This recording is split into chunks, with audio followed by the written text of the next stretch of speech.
everyone, it's Steph here from Family Health and Happiness, and today I thought I would share with you about how I save time and money in the kitchen. But first, if you haven't subscribed to my channel, please do so. I'd love to have you here. I make fun and informative videos based on family, health and home with the intent of helping you live a happier and a less stressful life. So I thought I'd start this video off with something that I was told not long ago in an organised kitchen workshop, which was around specials. So if you are the person that shops specials in the supermarket because you are believing you are saving money, the first thing that you need to think is, are you saving money, or is the supermarket shopping for me? Is this really a healthy choice, or is this something that marketing has done a great job with and has lured you into buying, and is it really nourishing for me and my family? So if you aren't providing something that is nourishing for yourself, for instance, then how are you meant to look after your tribe if you get sick? So just remember that it is so important to be healthy. In saying this, there's no reason why you can't still shop the specials. You've just got to make sure that you're shopping the right specials. So for me, the other day I bought some bananas, and I bought heaps of bananas, and I bought enough for me to eat fresh bananas, and then I diced a heap up and put them in the freezer for smoothies. So that saved me money, because at the end of the day I've got some bananas there for smoothies and I haven't wasted anything, and I've bought them at a cheaper rate. And the same thing with avocados. I bought a bulk lot of avocados, and that saved me money, and I just popped it in the food processor and portioned it out, and I was able to have some each day, and I didn't again waste it. So it's all about shopping the right specials. So that's just one of the ways that I save money in the kitchen. Other ways I saved money in the kitchen is by bulk prepping. So I was one of those people that would buy a watermelon and it would sit in the fridge. It would sit in the fridge and I would go, oh yeah, I'll cut that up. And the next day, oh yeah, I'll cut that up. The next day, yeah, I'll cut that up. And then the bin man come, yeah, the bin man can have that. And what a waste of money. And yeah, it goes straight into what landfill. It's such a shame. So for me, bulk prepping was something that saved me money, but not only does it save you money, it does save you time, because you don't have to go and wash up each time. So buy a whole watermelon if you were to cut a little piece off and what you were going to eat that day, and the next day you got to get it out and do it again. You've got to rewash the chopping board, rewash the knife and whole area, so you're re-washing, so that's taking you time. So yes, bulk prepping, I try to bulk prep everything, and then I put them into like a separate bowl or container, and then when the night comes, I'll take that out and I'll pop it in the oven or slow cooker or on the stove top, wherever it needs to go. Another way to save money is to bulk cook. So if I don't have time to cook all the meals at once, which can be quite strenuous, but if you do have time to cook meals at once, I do some boiled eggs for snacks on the stove top, and then I might do some soup on the stove top. Then in the oven I might have a quiche, I might have something going in the slow cooker like a curry, and then I'd have something like a stir fry, something like that going in the frying pan, so they're all going at once.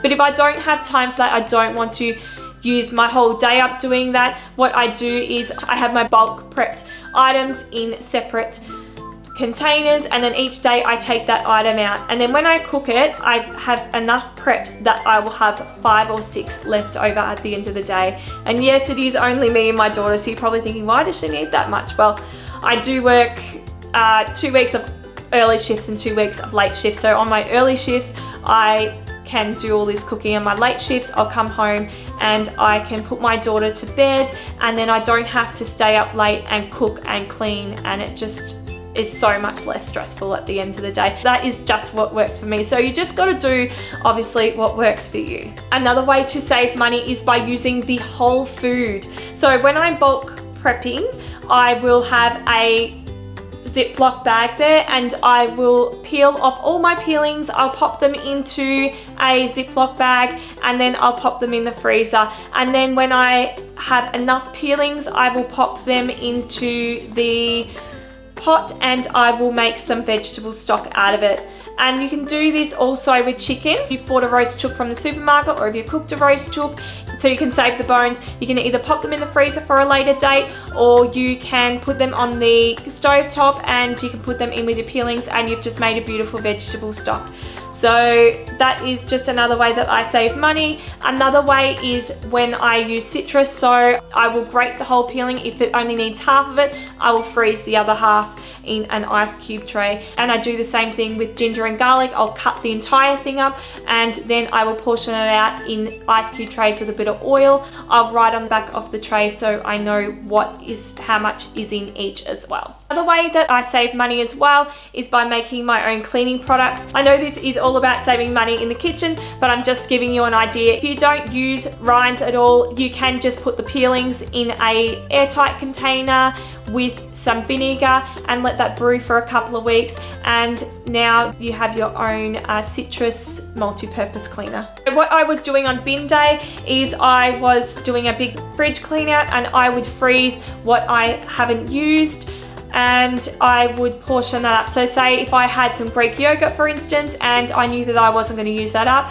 and I knew that one of my recipes I have uses half a cup, I would portion that up into half cups and put that into some sort of container, and I would label that so I know for the next time I'm making it, I can just pop that straight into my recipe. So to be honest, it is much easier to do it as you go. So if you are using that yogurt in that recipe and you're not going to use the rest, you would then just do it straight away. I find that sometimes if I do leave it to bin day, it is already spoiled and I can't do it. So this is just a way that it saves me time and money. So in the past I was a fast food manager, I've been a produce manager, I have run a kitchen in a childcare centre, so I have had lots of food experience, and one of the things that I can definitely tell you will save time is to have a production line going. So say if you had 4 children and you needed to make 4 sandwiches for lunch, having say 8 slices of bread out, putting ham on each, putting cheese on each, putting salad on each, close your lids, cut, and then putting straight into lunch boxes. Have everything laid out and everything set out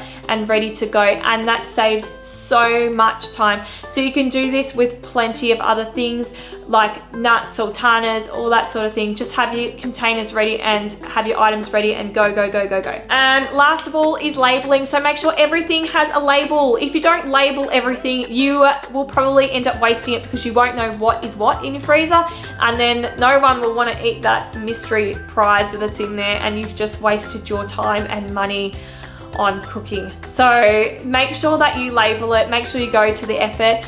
I used to label with just masking tape and write it on with a pen, and that worked well for me until I blocked my dishwasher. Yes, I did, because I didn't take them off. I was a bit of a slacker. So I would say to use a chalkboard marker. That has been working for me really well, but I do have glass products. I haven't really tested it on plastic. If it doesn't work, I'm thinking I might go to a whiteboard marker and see how that goes. But anyway, that works really well for me, and it's just another way of saving time because I don't have to sit there and peel it off.